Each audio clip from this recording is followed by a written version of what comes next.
for me, exercise is always at the top of everything. So I'd love to start there. How does exercise affect NAD, and what type of exercise would be better for increasing NAD? Would it be aerobic? Would it be, strength training, resistance training, both? I can come up with rationales for why I think both would be or. But you know that the exercise that you do is infinitely better than the exercise that you plan to do or wish you did. Yeah. Right? Totally. And so anything's better than nothing. And we do have some clinical evidence showing that exercise leads to an increase in the gene expression of NAD biosynthetic enzymes. So I recently published that with a group in Germany, and I can't remember what kind of exercise that they did, but there's evidence that people that exercise, you're boosting a lot of transcription pathways and gene expression pathways that are, I hate the word rejuvenating, but it's that are associated with youth and mitochondrial biogenesis goes up when you exercise. That's rejuvenating. You have to kind of, there are buzzwords that can, you kind of get, they're overplayed, but when it's true, it's true, right? It's true.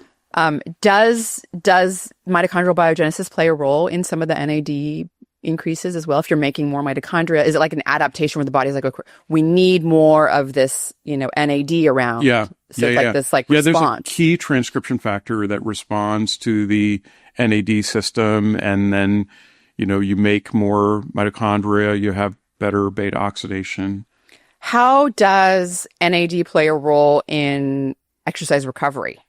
Like recovering from, and now, that's part of the repair, right? So you would imagine it helps, but. So the sports trainers and the heads of, professional football clubs and college, athletic programs that buy, Niagen by the tub swear by this. So there's not a lot of rigorous placebo-controlled data on it, but there's anecdata.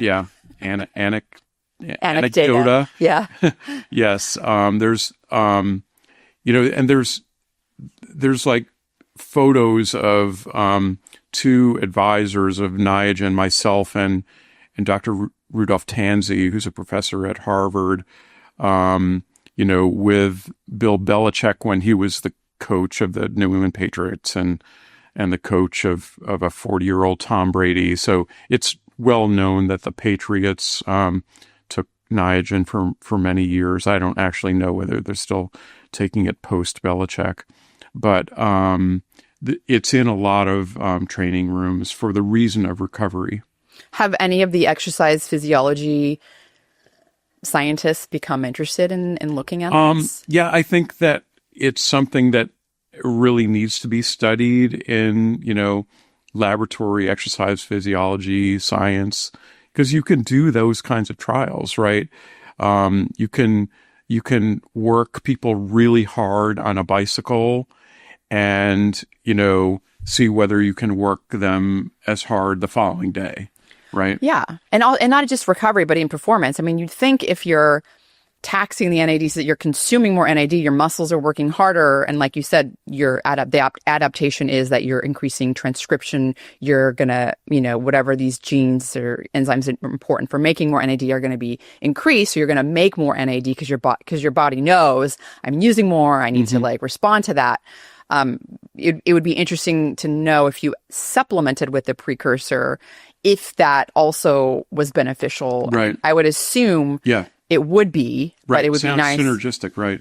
Yeah, it would be exactly. It would be nice for someone to actually prove that.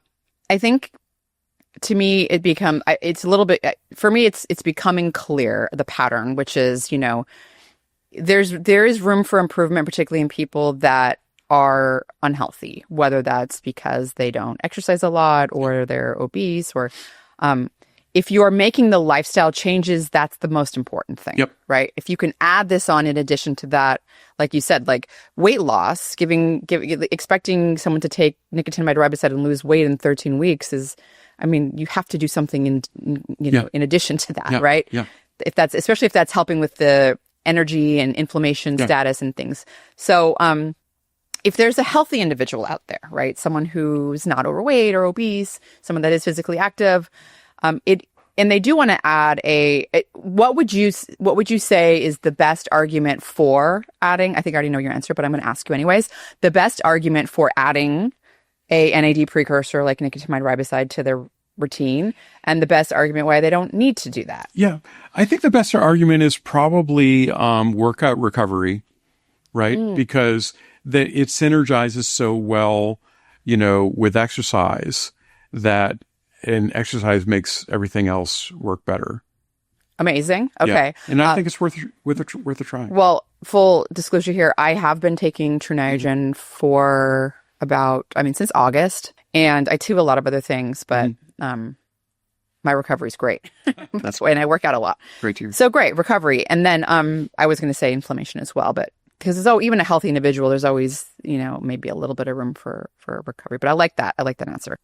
I'd love to talk a little bit about, dosing a little deeper. I know we sort of touched on it a little bit. You talked about some of the clinical trials out there, typically using 500 milligrams to 1,000 milligrams. 1,000, yeah. Right, or 1,000. Yeah. Is there an upper limit? I say this because there's a lot of people that like to go the extreme. And so it's really important to talk about, I think I've seen even a 2,000 milligram study out there for nicotinamide riboside. Yeah. So I'd love to know your thoughts, in terms of, obviously there's the evidence, and we can talk, you can mention, I don't know, the 2,000 milligram a day, what the endpoints were. But if there's someone like myself, so I'm taking 1,000 milligrams a day of True Niagen, nicotinamide riboside. Does that seem like a reasonable dose in your opinion? I know this. Well, so I'm not your doctor. No. Right. No. And based on the evidence. Care of mice. I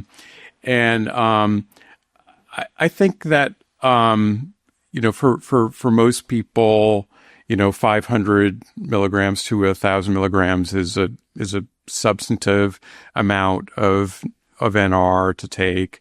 The safety and the source of the NR is very important.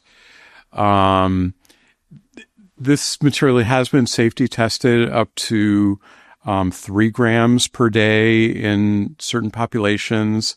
I don't think that people should really go beyond that. I don't think, and also, in certain, diseases and conditions, we always say, ask your doctor. Your doctor may or may not have a background and be able to address it. But if somebody has some weird condition, they could potentially get a weird result, right? Yeah, for sure. And I do want to get into some more safety precautions in a little bit. When it comes to taking nicotinamide riboside, these NAD precursors, you mentioned stacking it with resveratrol, which is a type of polyphenol that it sort of negated some of the benefits, at least in peripheral artery disease, right? You can find some of these NAD boosters with other combinations, pterostilbene being one. I think the rationale behind that was that it increased the bioavailability or something like that. I remember reading, maybe you can correct me on that, but it also perhaps could potentially raise LDL. I think pterostilbene, at least to some degree. I don't know that matters unless you're already someone that has high LDL cholesterol, because it wasn't a huge amount. But I'd love to know your thoughts on, can they be mixed? Should they be mixed? There's no use case for resveratrol or pterostilbene in my view. Both of those compounds were thought to be SIRT1 activators. I don't think that there's a evidence basis for saying that SIRT1 is a longevity gene. Pterostilbene and resveratrol don't actually increase the activity of SIRT1 anyway. And as you said, pterostilbene shows a dose-dependent increase in LDL cholesterol, which is generally not a good thing for people. So for people that are interested in just boosting their NAD, this is not necessary. No, not necessary. Okay.